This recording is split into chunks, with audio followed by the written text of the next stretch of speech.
Let's uncover the spine-tingling tale of England's most celebrated ghostly battleground. On this day, October 23rd, in 1642, a clash of titanic proportions unfolded at the Battle of Edgehill, marking the inception of the English Civil War. After considerable constitutional disagreements between the government and King Charles I, the king finally raised his standard and led his troops against the Parliamentarian army. Under the command of Prince Rupert of the Rhine, the Royalist or Cavalier troops were marching from Shrewsbury towards London in support of the king, when they were intercepted by Parliamentarian or Roundhead forces under the command of Robert Devereux, Earl of Essex, at Edgehill, midway between Banbury and Warwick. Almost 30,000 soldiers clashed in battle that was hard fought and bloody, yet inconclusive. Both armies suffered heavy losses during the 3 hours of fighting. The bodies were looted for clothes and money, and the dead and dying were left where they lay. As dusk was approaching, the Parliamentarians withdrew to Warwick, leaving the way clear to London.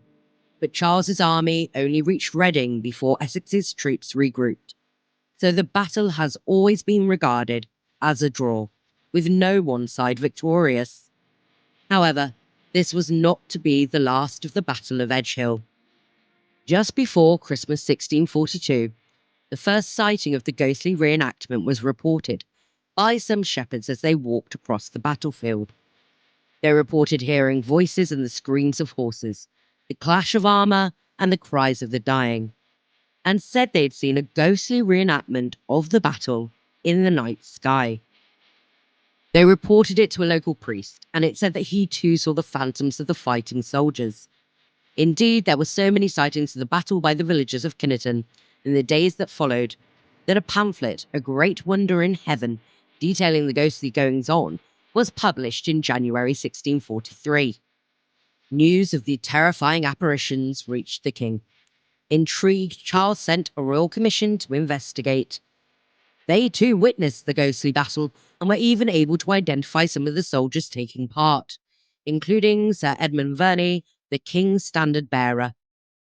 When captured during the battle, Sir Edmund refused to give up the standard. To take the standard from him, his hand was cut off. The Royalists subsequently recaptured the standard, it is said, still with Sir Edmund's hand attached.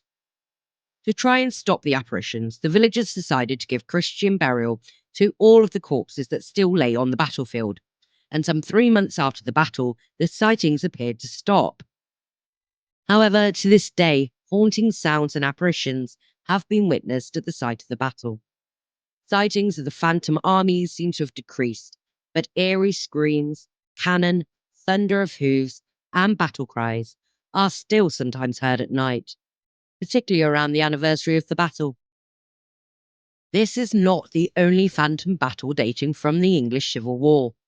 The decisive Battle of Naseby, Northamptonshire, took place on June 14th, 1645. It started at around 9 a.m. in the morning, lasted around 3 hours, and resulted in the Royalists being routed and fleeing the field. Since then, on the anniversary of the battle, a phantom battle has been seen taking place in the sky above the battlefield, complete with the sounds of screaming men and cannons firing. For the first 100 years or so after the battle, the villagers would come out to watch the eerie spectacle. Uniquely, though, as a result of the Royal Commission's investigation, the Public Record Office officially recognises the Edgehill Ghosts. They're the only British phantoms to have this distinction. So what keeps these phantoms bound to their ghostly reenactment, still fighting a battle that ended centuries ago? Is it the undying spirit of a divided nation, or perhaps a reminder of the cost of war itself? As you ponder these mysteries, we invite you to share your thoughts and theories with us in the comments below.